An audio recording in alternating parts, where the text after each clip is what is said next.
Hello everyone, welcome to my channel. आज मैं फिर आपको कुछ अगला सेशन दे रहा हूँ कोर्स ऑफ एक्शन का। तो कोर्स ऑफ एक्शन में हमने यही बताया था कि कोई भी काम ऐसा होना चाहिए जो जनहित में होना चाहिए, सोसाइटी के फेवर में होना चाहिए, सोसाइटी के अगेंस्ट नहीं होना चाहिए, गवर्नमेंट के अगेंस्ट नहीं होना चाहिए और किसी मास लेवल पे फ़ायदा हो वैसा एक्शन लेना होगा और प्रॉब्लम को कम करने वाला होना चाहिए, ना कि और प्रॉब्लम बढ़ा देने वाला एक्शन होना चाहिए, है ना। तो देखिए एक क्वेश्चन है, a large number of employees have gone on A mass casual leave in protest against the companies new recruitment policy. ये बहाली का जो नया पॉलिसी लाया है उसके अगेंस्ट में बहुत सारे एम्प्लॉई उस कंपनी का क्या चले गए, हड़ताल पे चले गए, लीव पे चले गए, छुट्टी पे चले गए, ठीक है। तो अब एक्शन क्या लेगी कंपनी उनके अगेंस्ट में, वो कोर्स ऑफ एक्शन, ये स्टेटमेंट था। अब वो जो छुट्टी पे चले गए, जो प्रोटेस्ट कर रहे थे कंपनीज का न्यू रिक्रूटमेंट पॉलिसी का, तो उस पर अब एक्शन क्या होगा। पहला एक्शन दिया है क्वेश्चन में, the company should be immediately withdraw the new recruitment policy. तो कंपनी क्या करेगी, तुरंत वापस ले लेगी अपना वो जो नया नीति लाया था बहाली का, भर्ती का, उसको तुरंत वापस ले लेगा। ऐसा होगा क्या? तो बताइए, कंपनी ये जो नीति लाई होगी वो अपने फेवर में लाई होगी, अपने इंटरेस्ट में लाई होगी। जब वो अपने इंटरेस्ट में लाई है तो एकाएक वो कैसे विड्रॉ कर लेगा? तो वो तो उसके कंपनी के इंटरेस्ट में वो नहीं जा रहा है जी वापस ले लेना। तो यानी ये वापस लेने का ये जो एक्शन है ये गलत है, वो तुरंत वापस नहीं लेगा, वो रिक्रूटमेंट पॉलिसी को वापस नहीं लेगा, यानी ये एक्शन, कोर्स ऑफ एक्शन गलत माना जाएगा। अब देखिए दूसरा कोर्स ऑफ एक्शन बोलता है, all these employees should immediately be suspended from their service.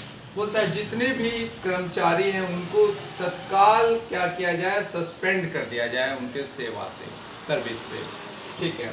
अब बताइए, आप बिना किसी को नोटिस दिए हुए ही कैसे सस्पेंड कर सकते हैं? पहले नोटिस देकर वार्निंग देंगे आप, उसके बाद ही ना सस्पेंड करेंगे। तो ये भी एक्शन जो है गलत है कि आप विदाउट एनी नोटिस आप किसी को सस्पेंड नहीं कर सकते हैं। उसको पहले नोटिस दीजिए कम से कम एक बार, उसके बाद ही होगा। और ये ऐसे सस्पेंड कर देने से, मान लीजिए आप सस्पेंड भी कर देते हैं तो प्रॉब्लम का सॉल्यूशन नहीं निकल जाएगा। तो इस प्रकार से ये कोर्स ऑफ एक्शन भी गलत माना जाएगा। तो इस प्रकार से आपने देखा ये दोनों कोर्स ऑफ एक्शन गलत है। अब एक दूसरा क्वेश्चन देखते हैं कोर्स ऑफ एक्शन का। There has been inadequate rainfall in major parts of the district during this monsoon. तो किसी जिले का अधिकांश हिस्सों में क्या हुआ है, मानसून जो है, मानसून के दरमियान अपर्याप्त बारिश हुई है ना। बारिश जो है अपर्याप्त हुई है, प्रॉपर नहीं हो पाया है, जितना चाहिए था उतना नहीं हो पाया है major part of the district इस मानसून के दरमियान। तो अब एक्शन क्या होना चाहिए जब ऐसा घटना घट गया, तो क्या आप एक्शन लेंगे? The farmers should be advised to cultivate. Farmer को ये सलाह दिया जा रहा है कि कल्टिवेट करें,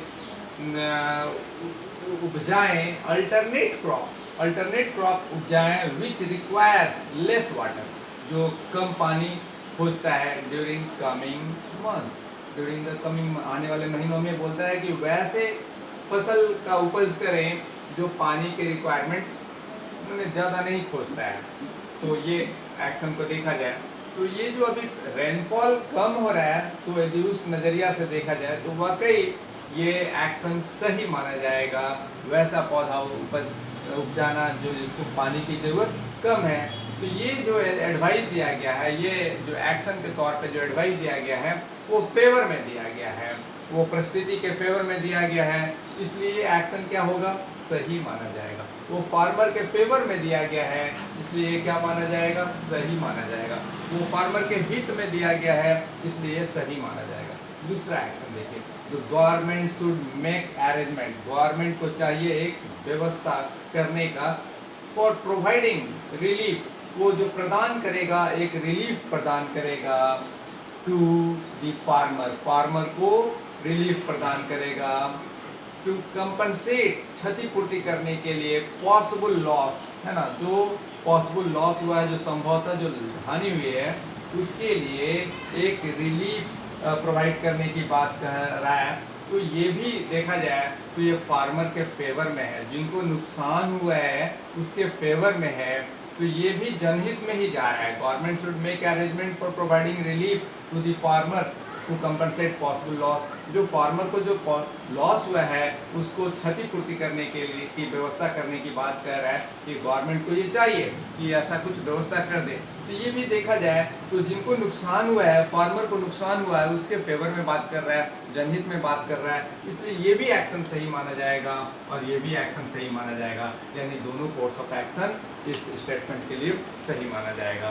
तो इस प्रकार से आप कोर्स ऑफ एक्शन सॉल्व कर सकते हैं। और यदि ये वीडियो अच्छी लग रही है तो सब्सक्राइब कीजिएगा, लाइक कीजिएगा और शेयर कीजिएगा। Thank you.